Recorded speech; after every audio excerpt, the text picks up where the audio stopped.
Welcome to the Counselling Tutor Podcast, the must-listen-to podcast for students of counselling and psychotherapy. Here are your hosts, Rory Lees-Oakes and Ken Kelly. Hello, I'm Rory, and with me, as always, is Ken. How are you doing, Ken? I'm exceptionally well. I hope that you listening to this are well too. You've joined us on the Counselling Tutor Podcast, and this is episode 166. We have three areas that we're going to be dipping in today. The first one is our student check-in, where we speak about something related to studying of counselling.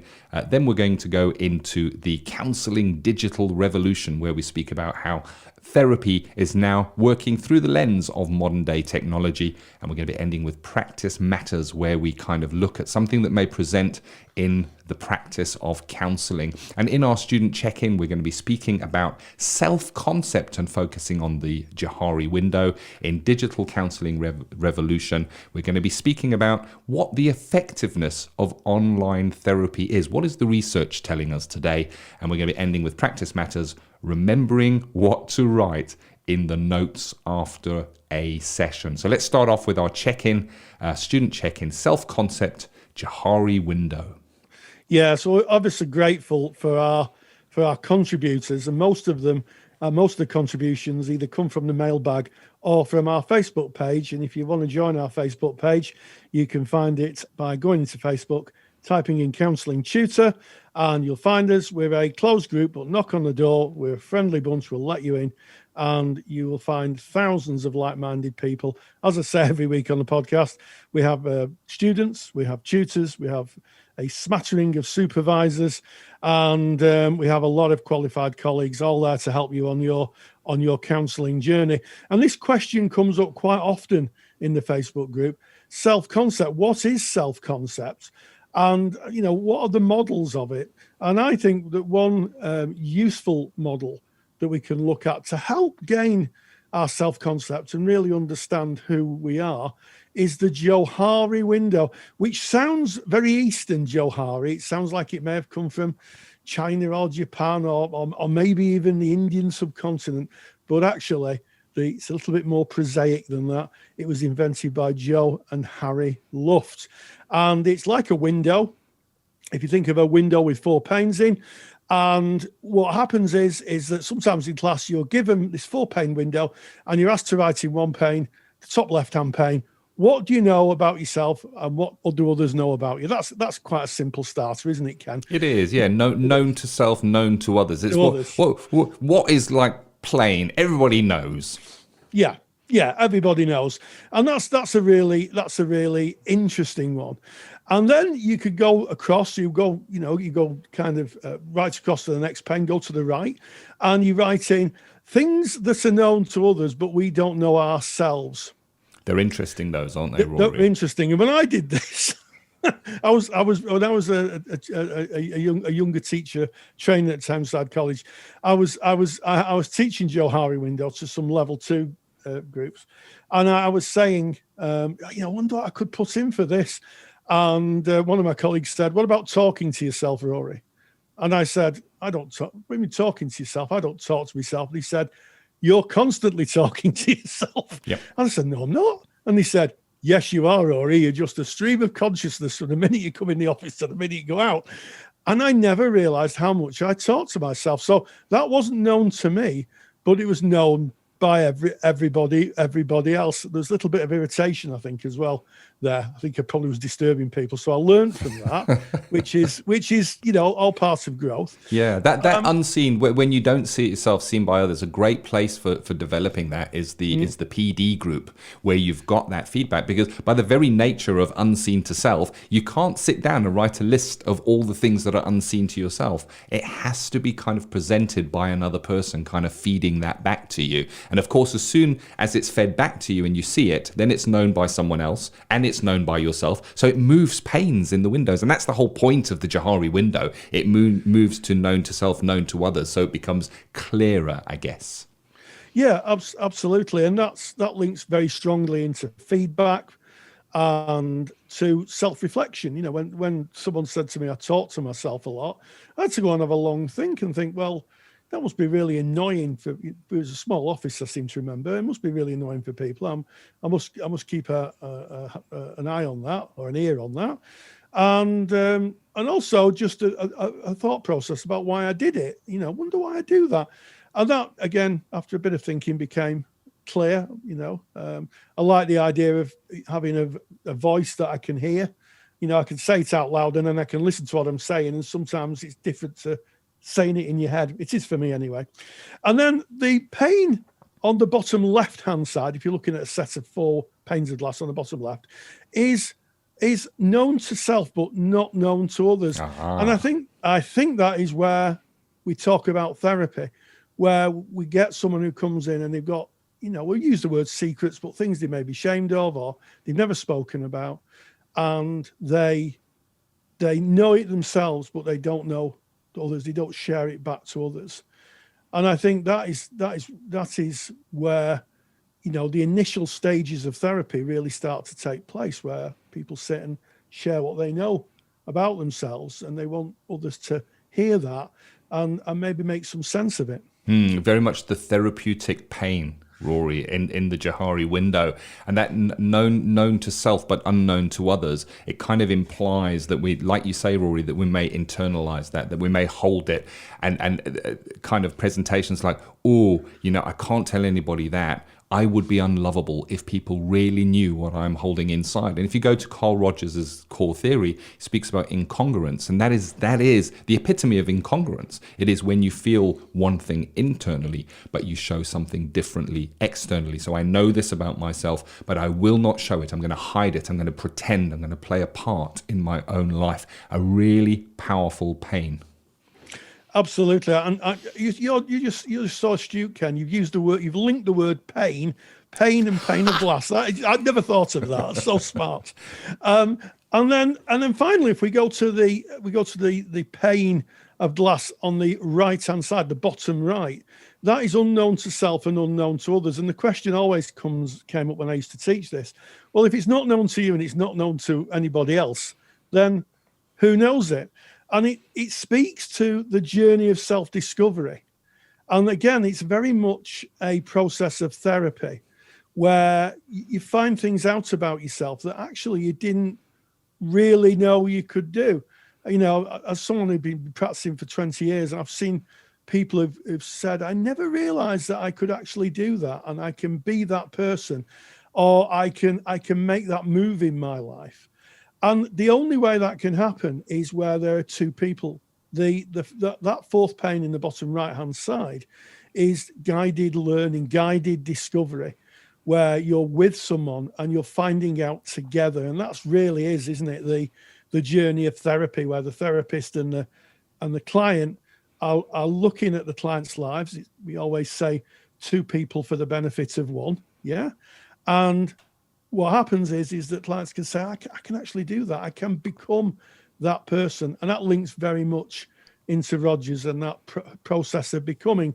Famous quote, of course, he said, life is a journey, not a destination.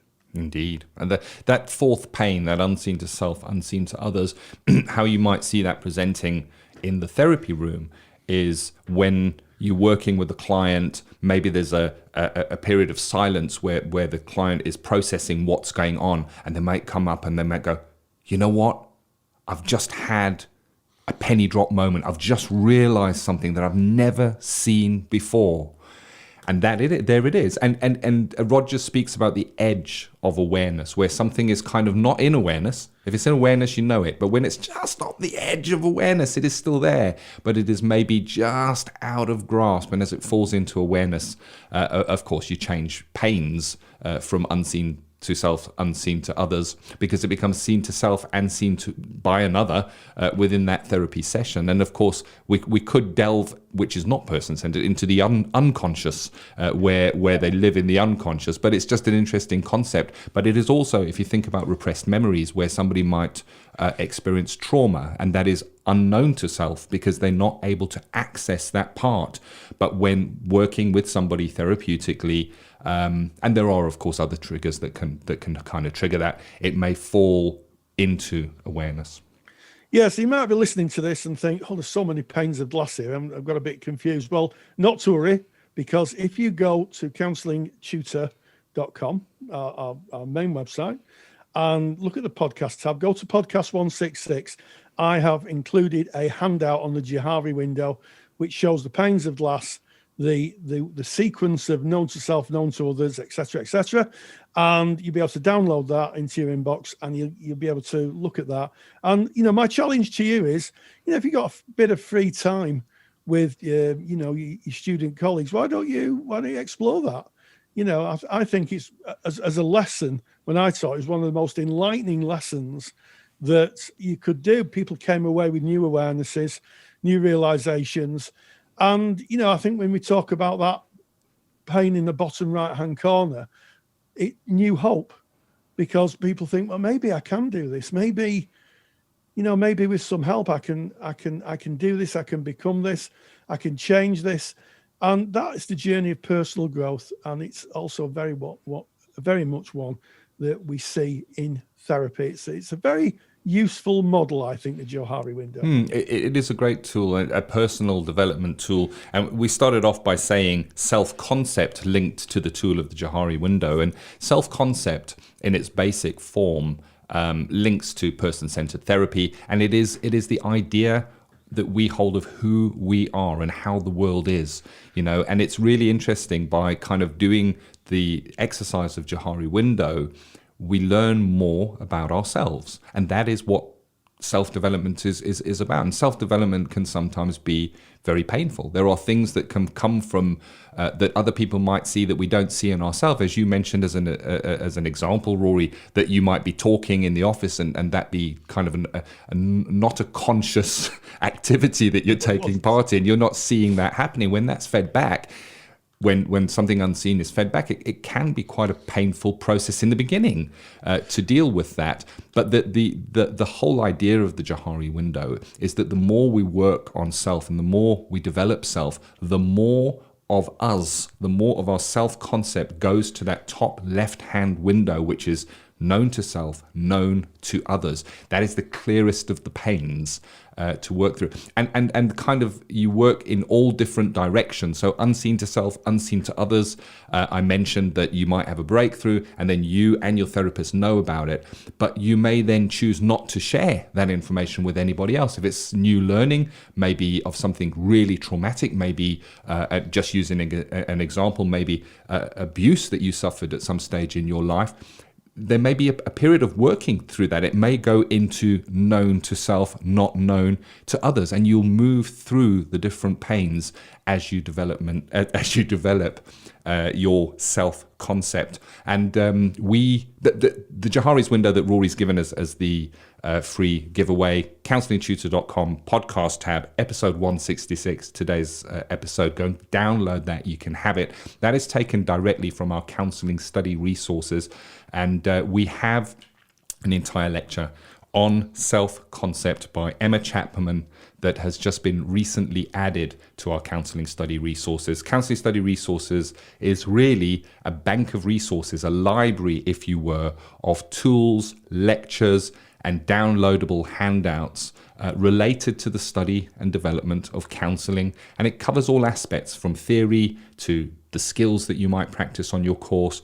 And it also includes that very important part, your self-development. And what I like about Johari window that we've kind of shared today, Rory, is it doesn't matter where you are in your studies. You can be in your first week of studies, and Johari's window is a really valuable tool. You can also have been practicing for 15 years, and Johari's window is just as effective. It's something you can revisit again and again and again. It's not the kind of tool that you go, right, done the old Johari's window, moving on. It's something you can revisit again and again, and you will always find some element of personal growth from there. And if you're interested in learning more about our counselling study resource, you can get all the information from counsellingtutor.com.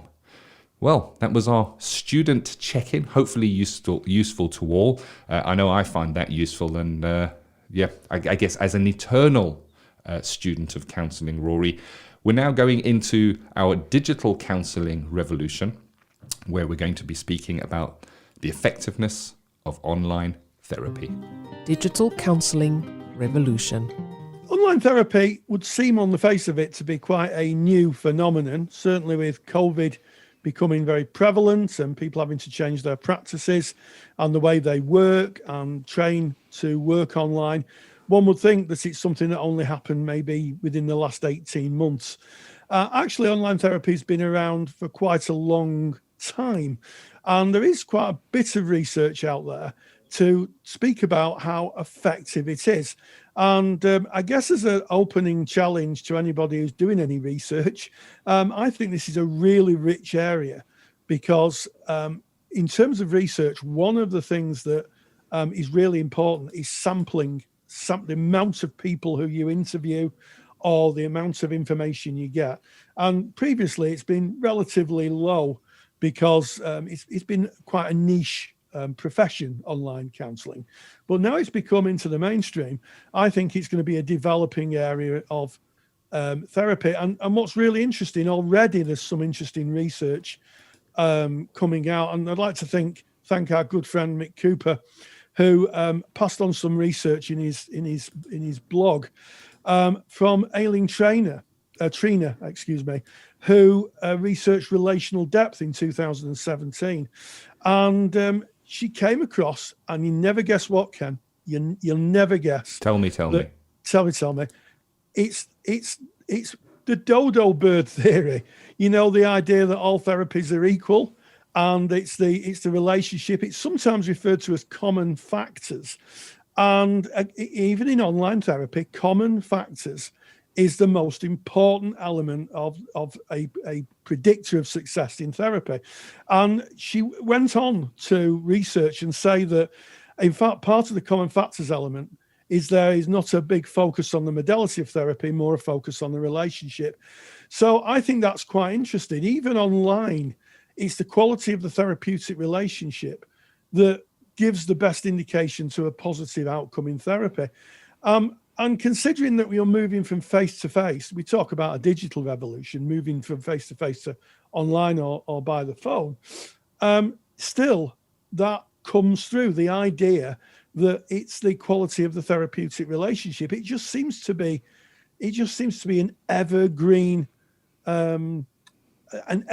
idea. Yeah. I'm thinking about it. I think probably, why wouldn't it be? Because it's the relationship that builds the trust and the safety to be able to explore what's going on. Yeah, 100%. And, I think this really keys into a topic we covered many podcasts ago about online therapy, and that is online mindset. If you're going to be working online or via telephone, we need to have faith that the model that we're working is effective. So looking at the research is really, really important, and realizing it's just about a relationship. At the end of the day, it all boils down to that relationship. And the question is, can you hold a relationship digitally? And the answer is, of course, yes, you can. And I'd like to use an example from my own life. Now, this is not digital. It is kind of before the days of digital, or slightly before the days of digital, when digital was in its infancy. We're talking about 23 years ago. I did something that got me into a newspaper. It was an article, and lo and behold, I received a letter from somebody who read that article. And I read this letter from a young lady that was very, very many hundreds of miles away from me. And I wrote back, and we wrote to each other over the period of a year.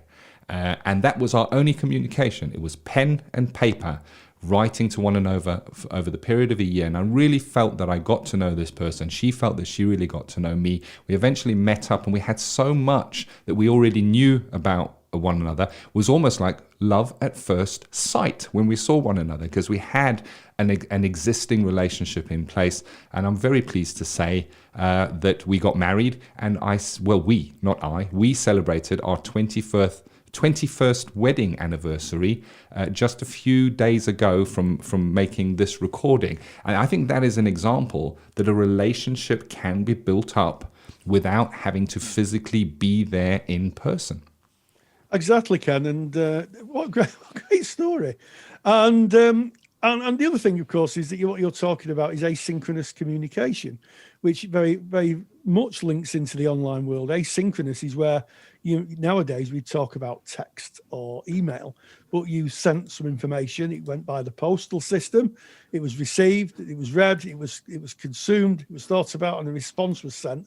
And within that, there were a time delay, and that's asynchronous communication. Synchronous is rather like what Ken and myself are doing. We're talking in real time. But to go back to the research, there's some very interesting preliminary research that's coming out.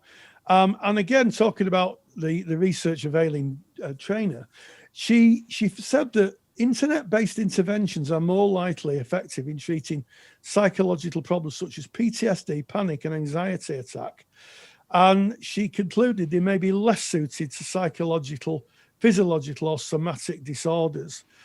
So she would be speaking there maybe about people who are having body pain through trauma. And I think probably, and I'm making a guess here, this isn't any research, this is just a guess. I think in the therapy room, you probably see more of the client and therefore are more able to connect with what's going on for them physically. There were some age ranges which were quite surprising in this research. It was saying that young people 19 to 24 seem to kind of get a little less from online therapy, but mid-range adults 25 to 39 seem to gain more from it. And anybody over 40, may be variable. And I think the interesting thing with this is that, of course, that research was 3 years ago. So those people who would be now, at the time, 25 to 39, will be now 42. So I think as people move through the internet world and we see more people using the internet, and it becomes more of a day-to-day thing, that actually online therapy will become quite, well, it already is quite mainstream because of COVID, but I think people have been more accepted of it. And it'd be interesting what the research comes out in the years to come. I suspect that there's going to be a lot of research on the effectiveness of online therapy, and I'd be very interested to see the results.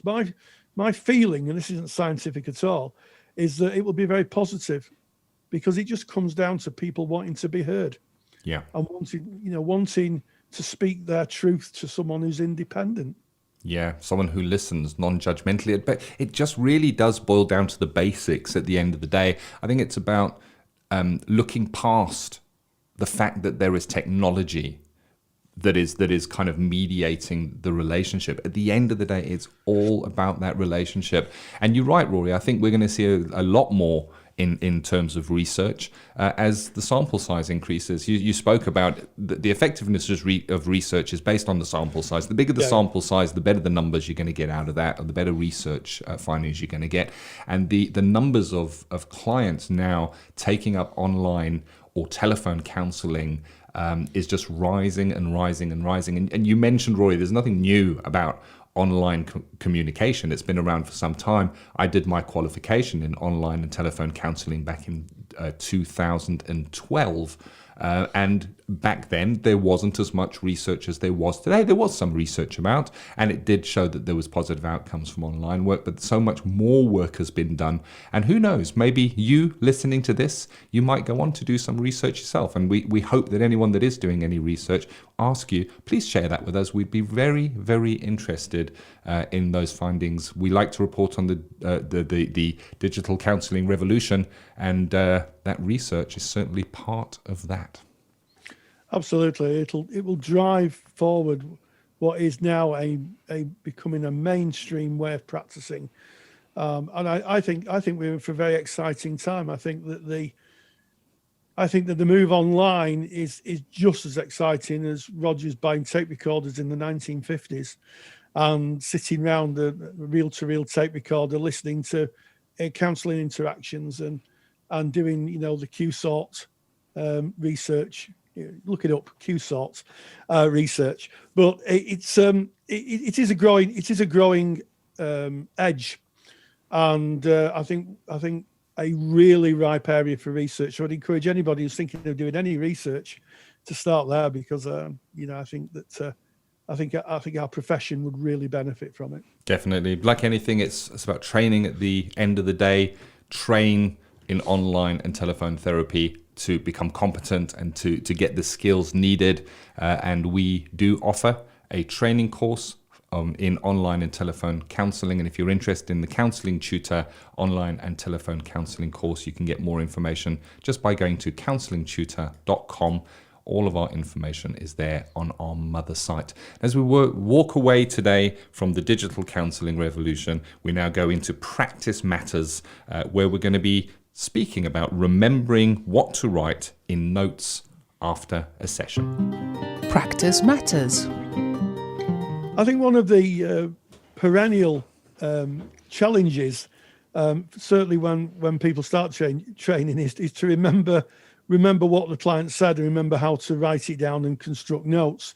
And I think when you become a qualified counsellor, one of the skills is to remember the pertinent points of what somebody's said. And we got a question again. It was in our Facebook group asking, how do you remember everything the client said? Do you take notes in the session? Do you write them down? And here's my answer to that. I don't take notes in a session. I'm gifted with a reasonably good memory, so I listen, and then at the end of the session, I make my notes. However, there is a caveat to that.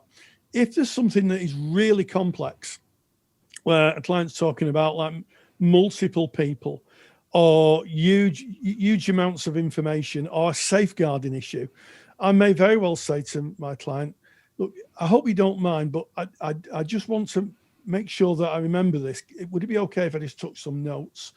I think it's especially useful if you've got someone who's got a huge amount of family and they're talking about different members of the family. I think it's really useful to just take some notes there. And also if there's a safeguarding issue, I think that you need to, if someone's saying, this is happening, I think it's useful to write them contemporaneously. In other words, say, would you mind if I just wrote that down? And also I think part of the discipline of writing notes is to make sure that they're factual. I think it's a lot easier to write factual information than it is to put your own opinion on it. I think opinion takes a lot of time. I know if I'm writing anything where I have to put an opinion to it, it does take me longer than just writing out the facts. And notes should be factual. I think sometimes that gets a little bit lost in translation. Your notes, if you think of your notes, they should be documents that could be read out in a court of law that appear very neutral. The client said this, the client said that, the client stated this, as opposed to my opinion is that, I think this. It seems to me that, because your opinion in your clinical notes isn't important. That's the headline here. It is just writing a summary of what the client said and any intervention. So, person-centered therapists don't use interventions, but CBT therapists may do. So they may write what homework's been set. If you're a TA therapist, you might want to write something around transference and counter-transference, or you may have done a script analysis where you'd have to make a note on that. But generally speaking, the note should be neutral, factual, and just really the headlines, unless, and here's the key thing, unless your agency asks for something different. So if you're working as a self-employed counsellor, you may be asked to write different kinds of notes than if you're working, say, for the NHS or working for an employer. It's well worth checking that out. What if you're working for an employer, what constitutes notes? What do they want? And note taking is another one of those topics that kind of you study it for maybe a couple of hours during your counselling training, and then that's it. You're then left for all of your decades of practice life without revisiting what notes look like. And I'm with you, Rory, in terms of writing down things within the therapy room, unless you've specifically asked permission from the client, can act as a barrier. It can be seen as judgmental.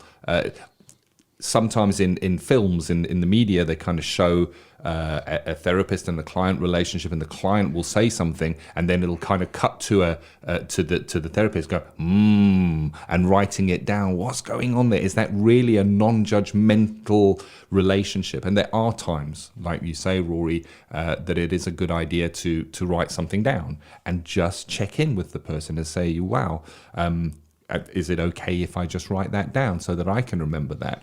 So it's then about looking at what are the notes for. And you've already covered, Rory, if there is a complaint or if there is a need for those notes to come up in a court of law, that they're going to give you kind of a track, a record, a history of that client and the factual information that was brought up within your sessions. So there are some uses for notes.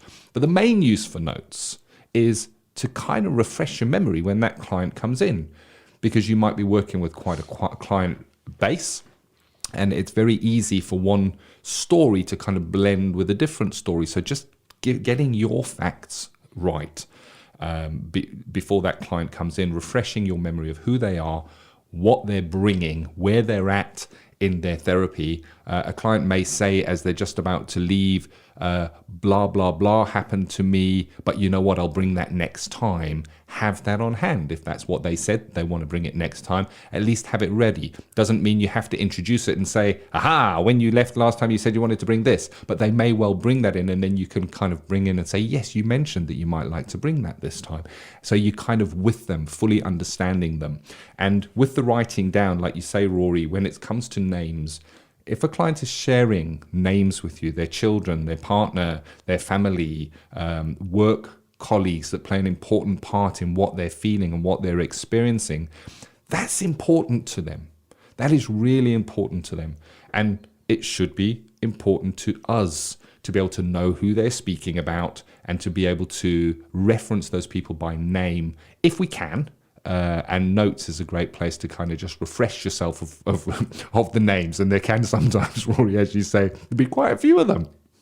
Yeah, and also, it's very possible, and this has happened to me, that a client's finished therapy and they go off into the world, and then maybe 6 or 8 months later, they phone you up and say, I'd like to come back. And in between that, you've seen a huge amount of clients, and, you may well have forgotten what you talked about. I mean, that would be fine. I mean, as a therapist, you could have hundreds of conversations in a month. So you go back to your notes, you refresh yourself of that. Maybe the client brings the same issues back.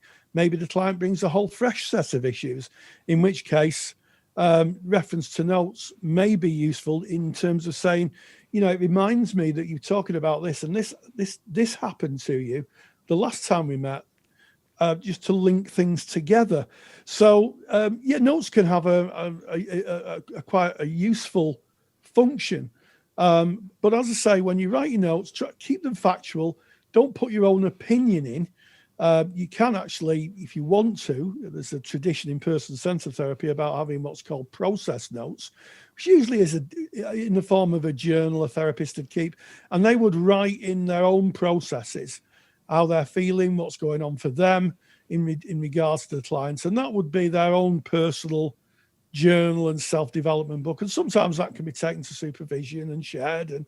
And so yes, if you're making clinical notes, and I think I'll use the term clinical notes, they need to be factual and accurate and free of opinion. And I think sometimes that's taught in training, but I agree with you. I think sometimes it can be a bit too brief, Ken. Yeah, very much so. We run for qualified therapists a resource. It's called the Counselor CPD Library, CPD for Continuing Professional Development Library, and it's a resource that is packed with lectures. There is a lecture on note-taking to kind of go back and refresh your ideas on note-taking, and if you kind of are a member, log in and just put in the search notes or note, and you'll see we've got quite a lot of information there, including a sample sheet that kind of walks you through a blueprint, as it were, of how you can lay your notes out. One of the things you can put in notes, of course, is what the client says, but you need to, again, keep it accurate. So if the client says something that is important, then either remember that if you're blessed with the memory that Rory has, or say, you know, that's really important. Do you mind if I write that down? And write it down, and you can, in your notes, you can certainly put in what the client says, just saying the client said, open inverted commas, and putting in what the client said, because it definitely adds their view into the notes there. And of course, if you're interested in looking at our resources on note-taking in our Counsellor CPD library, just go to counsellingtutor.com. All the information is right there on our homepage. Absolutely, and what a interesting mix of topics in this week's podcast. We started with a little bit of Johari window, a little bit of understanding self-concept, and understanding those things that are known to us but not are known by others and not known by others. Then we moved into research in online therapy, a growing edge of therapy, and one that I think is going to be mined heavily in terms of research as it becomes more of a mainstream way of engaging with clients. And then finally, in practice matters, remembering what to write in your notes after the session. A very important part of being a therapist is keeping accurate records. And as always, stay grounded, stay safe, and join the digital revolution. Take the stress out of your counselling studies and get the support of Rory and I by joining us in the Counselling Study Resource. Counselling Study Resource, or CSR for short, is the world's most comprehensive assignment guidance and study support resource for students just like you of counselling and psychotherapy. See how Counselling Study Resource can help you. Visit counsellingtutor.com. That's counsellingtutor.com. Thank you for listening to the Counselling Tutor Podcast. Find the show notes for this episode on our website at www.counsellingtutor.com.